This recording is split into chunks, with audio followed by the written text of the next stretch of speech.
नमस्कार दोस्तों, स्वागत है आपका हिंदी फैक्ट शो में। तो दोस्तों, जैसा कि आप जानते ही हैं कि अब से ठीक 48 घंटे पहले रूस की राजधानी मॉस्को के बीचों बीच क्रेमलिन में, जहां पर रूस के राष्ट्रपति का ऑफिस है, रूस की संसद है और रूस के जितने भी सरकारी मंत्रालय हैं वो सभी वहीं पर क्रेमलिन में मौजूद हैं। वहीं पर घुसकर यूक्रेन ने एक जबरदस्त ड्रोन अटैक किया था और दुनिया इस बात से तो हैरान है ही कि यूक्रेन के ड्रोन करीबन 500 किलोमीटर रूस की जमीन के अंदर घुस आए। उसके बाद उन्होंने करीबन 100 किलोमीटर का और सफर तय किया और रूस की राजधानी मॉस्को के बीचों बीच पहुंचे।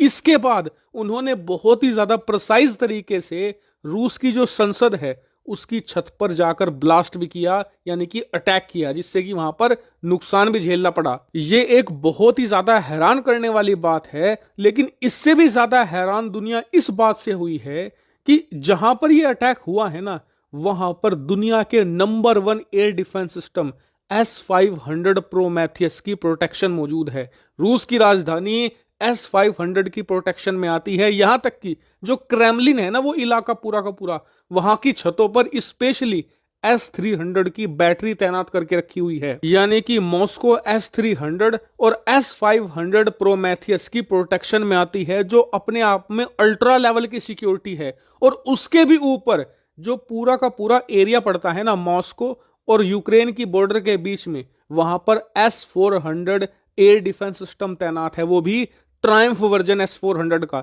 जो बहुत ही ज्यादा सॉलिड माना जाता है। तो हैरानी का कारण यही है कि कैसे एक यूक्रेन के छोटे से ड्रोन ने पहले S-400 की सिक्योरिटी को तोड़ा, वो S-400 को ब्रीच करते हुए रूस की जमीन में घुसा। उसके बाद आगे बढ़ते हुए उसने मॉस्को में S-500 प्रोमेथियस की सिक्योरिटी ब्रीच करी।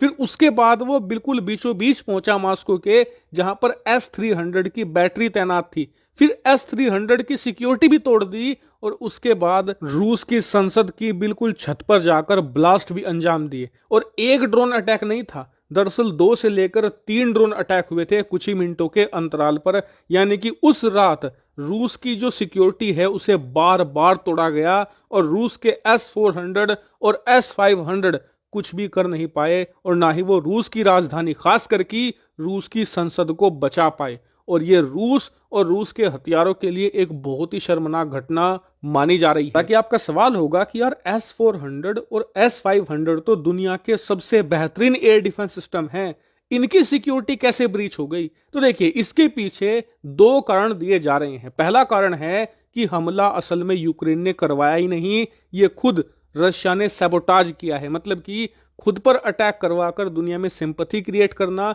ये दिखाना कि यूक्रेन हमारी राजधानी पर अटैक कर रहा है, इसीलिए हमें यूक्रेन पर अटैक करने का अधिकार है। लेकिन आपको बता दो कि इस तर्क से आप इस हमले को जस्टिफाई कर सकते हैं, लेकिन S-400 और S-500 पर लगा दाग नहीं धो सकते। इसका कारण मैं आपको एंड में बताऊंगा, पहले दूसरा कारण समझ लीजिए। तो दूसरा मेन कारण इस हमले के सफल होने के पीछे यह दिया जा रहा है कि यूक्रेन ने पिछले 6-7 महीनों में रूस के एयर डिफेंस सिस्टम को चकमा देना सीख लिया है। कैसे? सबसे पहले ये लड़ाकू विमान का इस्तेमाल कम करते हैं और ड्रोन और हेलीकॉप्टर का इस्तेमाल ज्यादा करते हैं, क्योंकि एक तो जो ड्रोन होता है उसका रडार क्रॉस सेक्शन बहुत कम होता है, रडार की पकड़ में वैसे ही नहीं आता। इसके ऊपर से जो ड्रोन होता है उसे बहुत ही ज्यादा जमीन से करीब उड़ाते हैं, लो फ्लाई करते हैं, ताकि जो रडार है ये उसकी हाइट पर ना उड़ पाए और रडार इसका पता लगा ही नहीं पाता। ये अपने हेलीकॉप्टरों के साथ भी ऐसा ही कर रहे हैं, बिल्कुल जमीन से मिलाकर उड़ाते हैं ताकि रडार वेव्स इन तक पहुंच ही ना पाए, और इस वजह से ये अनडिटेक्टेड रह जाते हैं। भले ही ये डिफेंस सिस्टम के कितना नजदीक हो, लेकिन फिर भी डिफेंस सिस्टम इन्हें पकड़ ही नहीं पाता। और बताया जा रहा है कि इसी रणनीति की वजह से यूक्रेन इतना बड़ा हमला करने में आसानी से सफल हो गया।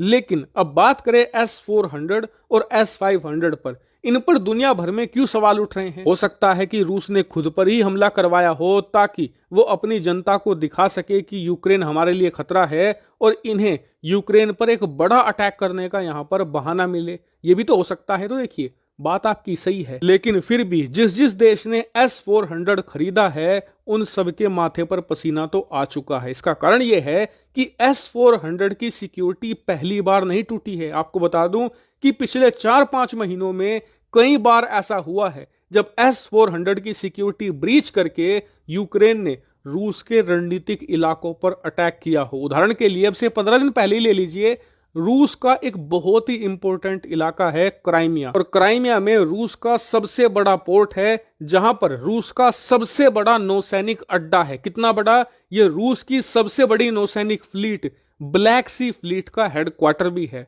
अब से 15 दिन पहले यूक्रेन के एक ड्रोन ने समुद्र पार करके क्राइमिया के अंदर घुसकर सेवस्टोपोल पोर्ट के जो रणनीतिक जगह थी, जहां पर रूस ने भारी मात्रा में तेल स्टोर करके रखा हुआ था अपने नौसैनिक शिप में भरने के लिए, वहां पर अटैक करके उसे पूरी तरीके से नष्ट कर दिया था। और क्या आप जानते हैं कि उस हमले के वक्त पूरे सेवस्टोपोल बंदरगाह की सुरक्षा कौन कर रहा था? S-400 air defence system.